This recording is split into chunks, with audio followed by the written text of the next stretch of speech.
Isang magandang araw po sa inyong lahat, mga giliw ko po, mga taga-subaybay sa ating pong programa dito po sa YouTube channel, Ron Yefes. Salamat po sa inyong walang sawa na pagsubaybay sa ating pong mga programa.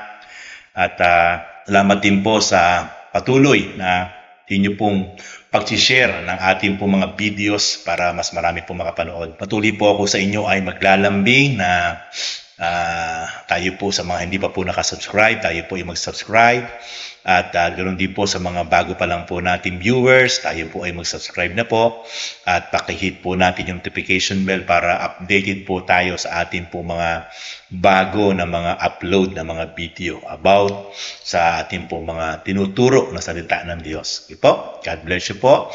At tayo po ay magsimula na po sa ating pong pag-aaral at pangangaral po ng salita ng Diyos. Tayo muna po ay sumandaling manalangin, mga kapatid. Tayo po pumikit. Lord, maraming salamat, Panginoon, sa oras na ito at salamat po, Panginoon, sa pribilehiyo na magamit po ang YouTube platform upang patuloy po makapagbahagi ang inyong lingkod ng salita ng Diyos at sa lahat ng panig ng Pilipinas at sa lahat ng panig ng mundo ay naaabot ng YouTube ang channel pong ito, Lord, kasi maging daluyan, Panginoon, ng pagpapala. Salamat po, Lord, patuloy na kayo po ang sumama at gumabay sa inyong lingkod at maranasan po ang kapangyarihan ng bawat isa at maging pagpapala ang mga salita ng Diyos na amin po magpag-aaralan sa oras po ito. Ito po ang aking dalangin, Panginoon, sa pangalan ni Jesus.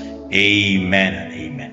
Patuloy po tayong mag-aral po ng salita ng Diyos. Okay, ang aking pong i-share ngayon po sa inyo ay mayroon pong topic na about different kinds of faith. Yung iba't ibang uri ng pananampalataya. Meron po kasing tinatawag na different kinds of faith. Bagamat isa lang ang dapat pananampalataya na ating pong paniwalaan, pero meron pong iba't ibang uri ng pananampalataya. Meron pong iba't ibang level o classification about faith. At yan po yung atin ngayong pag-aaralan. Kaya napakahalaga po na matutunan po natin to para makita po natin yung iba't ibang uri ng pananampalataya. Ang unang-una pong uri ng pananampalataya yung po tinatawag na little faith. Meron pong tinatawag na little faith o maliit na pananalig sa Diyos. At kapag po ang isang tao ay maliit ang pananalig sa Diyos, ay ang tendency po niyan ay lagi po siyang nagpi-fail. Kasi nga po, hindi matatag, hindi matibay yung kanyang pananalig.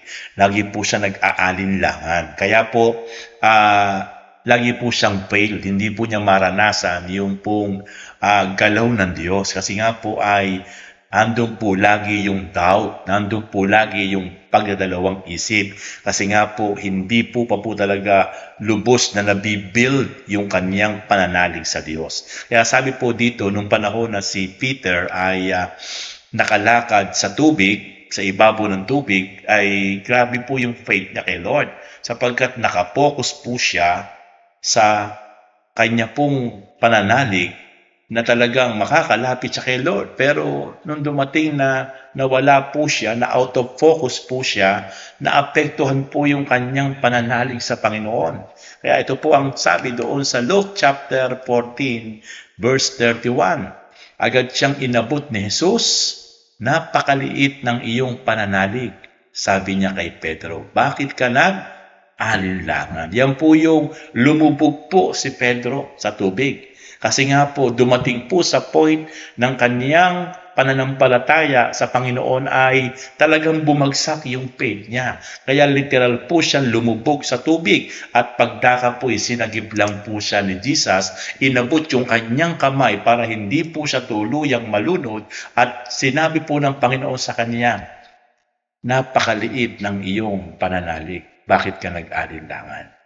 Kaya po makikita po natin mula po sa matatag, matibay, malaking pananalig ni Peter, pero nag-collapse po yung faith ni Peter. Kaya po siya lumubog. Kaya po ito po yung napakahalaga na maintindihan po natin na ang pananampalataya po ay po pwede pong tumatag po, pwede rin pong mag-collapse, gaya po ni Peter. Kaya po, napakahalaga po na ma-maintain po natin yung ating faith na talagang firm, strong. Kasi po, pag hindi natin ito na-maintain, ito po ay lumiliit, bumabagsak. At kapag ito po'y lumiit na yung ating pananalig, yan na po yung nagkakaroon na po ng doubt ang isang mananampalataya. Nag-aalinlangan na po siya kung totoo ba talagang matutulungan siya at magagawa ng Diyos yung mga bagay na kanyang inaasahan. Kasi nga po, lumiliit na yung kanyang pananampalataya. And then second kinds of faith is great faith. Kung meron pong little faith, meron lang po tinatawag na great faith. O ito yung pananampalatayang hindi ka panipaniwala. Pananampalataya talagang sobra-sobra, kamangha-mangha. Mismo ang ating Panginoon Kristo ay namangha. Talagang hindi siya makapaniwala. No, ito po ay naka-encounter natin mula po sa isang opisyal ng sundalong hukbo ng mga Roman soldiers. Ito po ay isang officers ng Roman soldiers. Meron siyang alipin na na-paralyze. Na-paralyze ang katawan. Pero siya mismo yung pumunta sa Panginoon. Personal, pinuntahan niya si Jesus Christ upang ang kanyang layunin ay gusto niyang ihingi ng kagalingan yung kanyang alipin. Kaya dito ay namangha ang ating Panginoon. Naniniwala yung opisyal ng sundalo ng mga Romano na kayang-kayang pagalingin ni Jesus yung kanyang alipin na na-paralyze. Anong sabi ng Bible doon sa aklat ng Matthew chapter 8 verse 5 to 10? Pagpasok ni Jesus sa Capernaum, lumapit ang isang kapitan Romano at nakiusap sa kanya, "Ginoo, ang alipin ko po'y na-paralysis. Siya'y nararatay sa amin at lubhang nahihirapan. Paroroon ako at pagagalingin siya," sabi ni Jesus. Verse 8, ngunit sumagot sa kanya ang kapitan, "Ginoo, hindi po ako karapat-dapat na puntahan pa ninyo sa aking bahay. Sabihin po lamang ninyo at gagaling na ang aking alipin. Ako ay nasa ilalim ng nakatataas sa pinuno at ako man ay may nasasakupang mga kawal. Kung sabihin ko sa isa, humayo ka, siya'y humahayo. At sa iba, halika, siya'y lumalapit. At sa aking alipin, gawin mo ito at ginagawa niya." Last verse. Namangha si Jesus at nang marinig ito.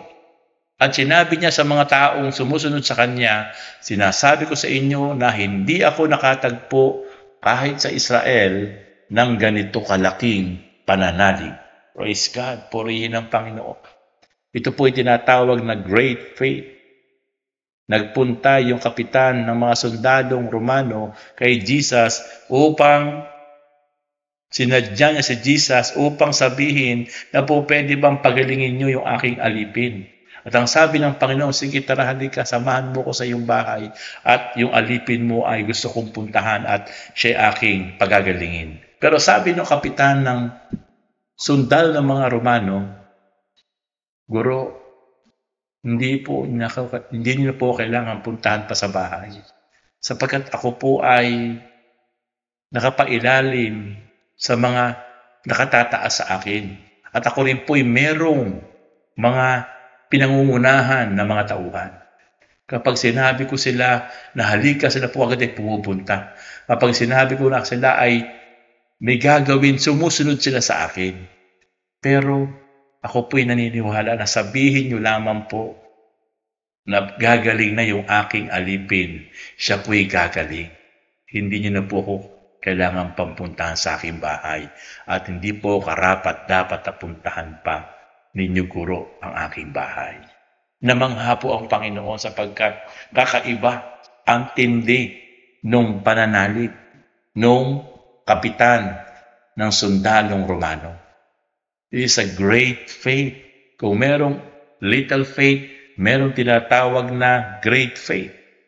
At yan po yung napakasarap na ma-experience ang bawat isa po sa atin sapagkat diyan po namamangha, diyan po naa-amaze ang ating Panginoon na nasa langit. Kapag nakikita po niya yung pananalig natin ay talagang grabe, nakamamangha, hindi ka panipaniwala, ang tindi ng ating pagtitiwala, ang tindi ng ating paniniwala sa ating Panginoong Hesus. Kaya po mga kapatid, nawa po ay matularan po natin ito pong sundalong Romano na ito na bagamat yung kanyang alipin ay nagkasakit, pwede naman niyang iutos na lang yon, pero siya po mismo ang lumakad. Talagang antindi ng concern niya doon sa kanyang alipin at antindi po ng pagpapahalaga niya at paniniwala niya at pananalig niya sa ating Panginoon na hindi na po kailangan pang sumama po ang ating Panginoon sa kanya para puntahan ng personal yung kanyang alipin para ipag-pray, kundi ang sabi niya, sambitin niyo lamang po,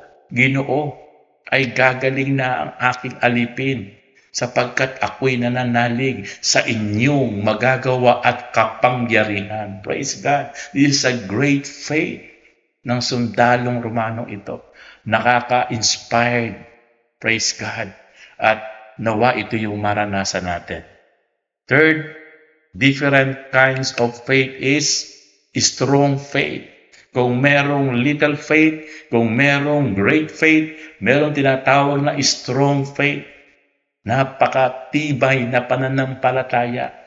Ito po yung isa sa napakahalaga na makita sa atin ng Panginoon, yung talagang isang matatag at matibay na pananampalataya, pananalig na hindi kayang pagupuin, hindi kayang pabuwalin, kundi nananatiling matibay, malalim, matatag ang pananampalataya natin sa Panginoon. Sabi ng Bible sa Romans chapter 4 verse 18 to 20, bagamat wala ng pag-asang magkaanak, nanalig pa rin si Abraham na siya'y magiging ama ng maraming bansa.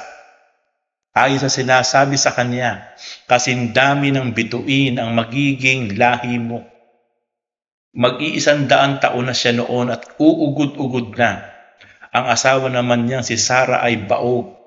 Gayunman, hindi nang hina ang kanyang pananalig.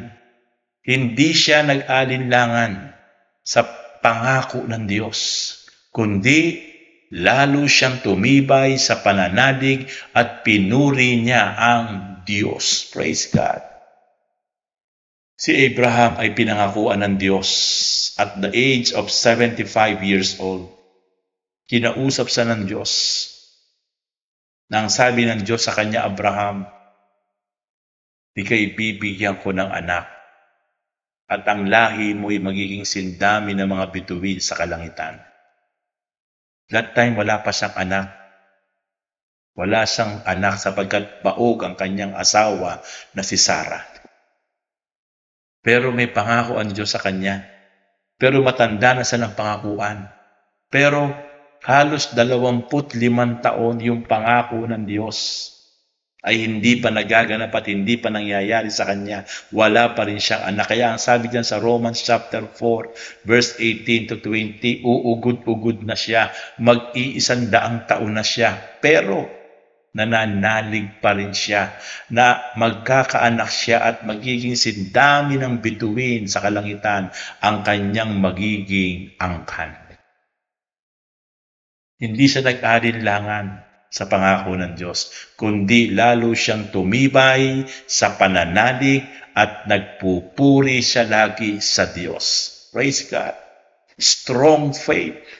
Ito yung nakita ng Diyos kay Abraham. Kaya tinuring siyang father of faith, ama ng pananampalataya.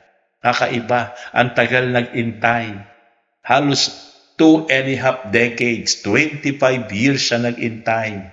Hindi pa nangyayari yung pangako ng Diyos sa kanya. Pero alam niya, yung Diyos na nangako sa kanya ay Diyos na marunong tumupad sa pangako. Diyos na hindi sinungaling. Pinaniwalaan niya yon. Sinampalatayanan niya yon na yung pangako ng Diyos ay matutupad sa kanya. Bagamat baog yung kanyang asawa, bagamat matanda na rin yung kanyang asawa. Siya ay mag-100 taon na at uugod-ugod na. Pero siya ay patuloy na nag-iintay, nananampalataya at naniniwala siya na bibigyan siya ng Diyos ng sariling anak sa pamamagitan ni Sarah, at yung kanilang magiging anak ay dito dadaloy ang mga inapo, ang angkan ng bayan ng Diyos. Praise God. At yun ay naganap sapagkat nakita ng Diyos ang katyagaan, ang katatagan ng pananampalataya ni Abraham sa Diyos. Purihin ang Panginoon. And then, next, increasing faith. Yung mga alagad, meron na silang pananampalataya, pero hindi sila satisfied. Sila mismo ay talagang alam nila na yung kanilang pananalig na meron sila ay talagang kailangan pa talagang mag-increase. Kailangan talagang palaguin pa, palakasin pa, palalimin pa. Kaya itong mga alagad na ito ay mismong personal na talagang humingi ng increasing ng kanilang pananampalataya sa ating Panginoon. Sabi ng Luke chapter 17 verse 5, sinabi ng mga apostol sa Panginoon, dagdagan po ninyo ang aming pananalig sa Diyos. Humihingi ng karagdagan sapagkat aminado ang mga alagad sa panahon nung time na yon. Talagang maliliit pa kanilang pananampalataya, mga mabubuhay pa, mga nag-aalinlangan pa, kaya talagang nanghihingi sila ng karagdagang pang pananampalataya. At nang dumating nga ang Pentecost, si Jesus ay nasa langit na, bumaba sa kanila ang dilang apoy sa ilang mga ulunan. At dito'y pinuspos sila ng banal na espiritu. Dito sila nagpasimula ng magsalita ng iba't ibang wika. At dito sila napuspos ng kapangyarihan ng Diyos sa pamamagitan ng espiritu ng Panginoon. At dito, pagkatapos nito, pagkatapos ng baptism of fire, baptism of the Spirit, ang bawat isang Kristiyano, ang bawat isang alagad ay napuspos ng kapangyarihan ng Panginoon. At dito nagsimula yung pananampalataya nila, talagang grabe, nag-overflow. Talagang naging matindi, naging maapoy. Kaya dito nagkaroon ng signs and wonders. Yung mga alagad, yung mga apostol, nakagawa sila ng mga himala. At talagang grabe, nagkaroon ng massive soul winning that time sapagkat grabe yung kanilang nararanasan, nagalaw na kapangyarihan, grabe yung kanilang pananalig, grabe yung kanilang paglilingkod. Kaya nagmanifest iyon sa kanilang kapanahunan. Praise God. Talagang hindi lang basta nadagdagan, talagang nag-apoy pa, naglagablab yung kanilang pananalig sa Panginoon. Praise God.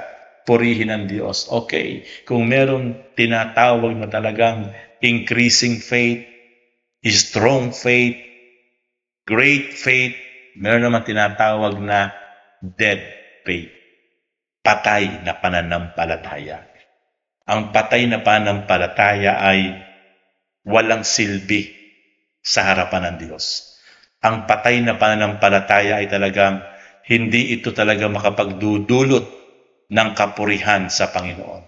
Sabi ng Santiago chapter 2 verse 17, gayon din naman patay ang pananampalatayang walang kalakip na gawa. Kailangan ang pananampalataya ay merong kaakibat na gawa.